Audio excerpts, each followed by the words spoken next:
Mantan anggota DPR RI, Fachri Hamzah kembali mempertanyakan kekuatan oposisi di Senayan. Namun kali ini tak tanggung-tanggung.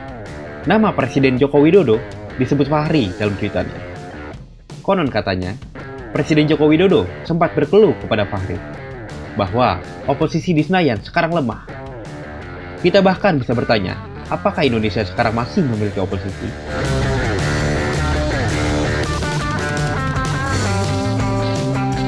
Oposisi dibutuhkan dalam demokrasi sebagai penyeimbang bagi pihak berkuasa. Oposisi seringkali dimaknai sebagai partai-partai politik di parlemen yang tidak tergabung dalam koalisi pemerintah. Tapi, menurut Fachri Hamzah, dalam sistem presidensial, seharusnya parlemenlah secara keseluruhan yang menjadi oposisi bagi pemerintah. Bagaimana partai berkuasa memandang oposisi di dalam parlemen? Terus ke belakang lagi, beberapa isu PDI Perjuangan itu ketika kita bisa merasionalkan alternatif yang kita lakukan, partai pendukung pemerintah yang ada di DPR bisa ikut sama kita karena juga gitu. Jadi menurut saya itu tadi oposisi harus bisa efektif ya.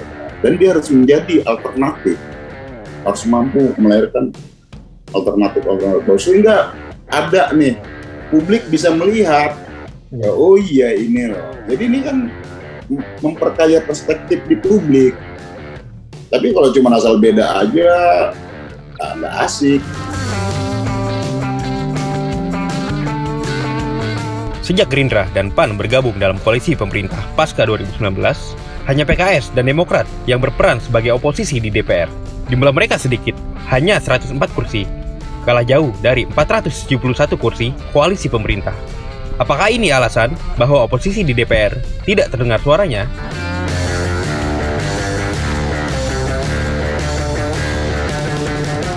Karena kita minoritas, kita sangat kecil, dalam pengambilan keputusannya pasti akan selalu terkalahkan karena mekanisme pengambilan keputusannya kemudian pasti selalu voting. Dan karena secara nominal, secara kuantitatif kita sedikit, tentunya selalu gampang terkalahkan.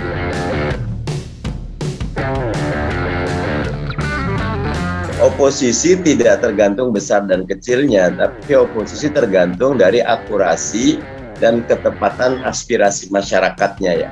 Jadi saya tetap percaya oposisi terus sekarang mendapatkan tempat yang luas dan besar ketika kita betul-betul mampu untuk mengangkat akurasi dan aspirasi yang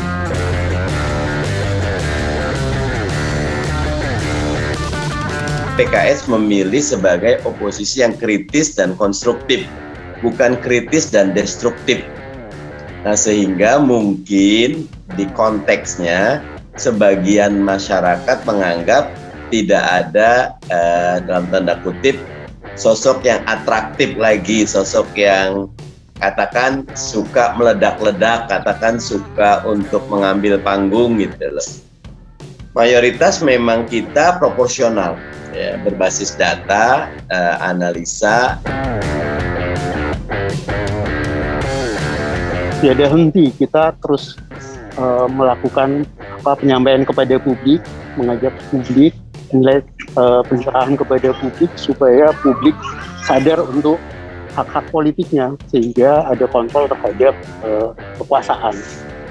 Kita tidak mau penguasa dengan operasi politik oligopolinya untuk kemudian semena-mena menggunakan kekuasaan untuk kepentingan pelanggengan kekuasaan. Tantangan tersebut disambut baik oleh partai koalisi. Mereka justru berharap ada perlawanan berarti untuk membuat pertempuran perspektif dalam berdemokrasi semakin seru. Karena ketika PDI Perjuangan melakukan itu, karena apapun berada di pemerintahan sama di luar pemerintahan, ini kan sama baiknya, sama mulianya untuk berpikir dalam konteks kepentingan bangsa ya. Yang bangsa ini kan kita juga kan asik. Oh iya ya, menambah perspektif. Oh iya, pengelolaannya harusnya begini. Berlawanan dengan perspektif anggota parlemen, sejumlah cendekia tampak meragukan peran oposisi dalam iklim demokrasi di Indonesia. Mereka ragu akan relevansi dan kekuatan perlawanan dari pihak oposisi. Tak hanya kekuatannya, bahkan semangatnya pun dipertanyakan. Perjuangan oposisi seperti tidak ada manfaatnya gitu ya. Mereka harus menembus tembok yang begitu tebal gitu ya untuk kemudian bisa mempengaruhi sebuah kebijakan yang diambil di parlemen gitu ya. Tapi saya kira semangat mereka juga untuk menjadi oposisi yang sesungguhnya itu tidak ada juga gitu ya, tidak terlalu kelihatan juga gitu ya.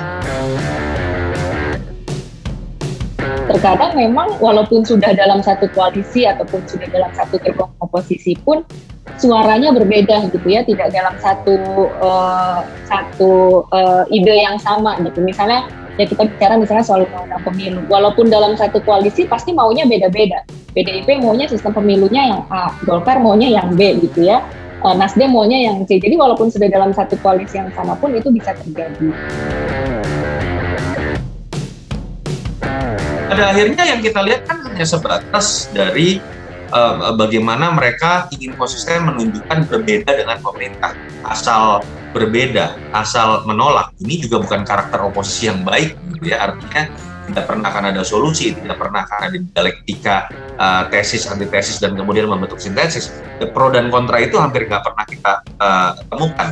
Dan ini kan suka atau enggak dimulai dari sebuah kesalahan besar ketika koalisi pun atau terbentuknya kubu oposisi dan kubu koalisi kan bukan didasarkan pada perbedaan ideologika, perbedaan ide secara programatika seperti kaum Republikan dengan Demokrat Amerika Serikat misalnya. Tak hanya legislasi yang menjadi tugas orang-orang yang dipilih rakyat ini, mengawasi jalannya pemerintahan juga menjadi salah satu kerja utama. Para wakil rakyat ini seolah lebih takut kepada partai daripada kepada rakyat yang memilihnya. Jika oposisi tidak bergigi akibat sedikit partai di parlemen yang tidak tergabung dalam pemerintahan, jangan-jangan kita memang harus ingat kembali bahwa dalam sistem presidensial, parlemen secara keseluruhanlah yang harusnya jadi oposisi.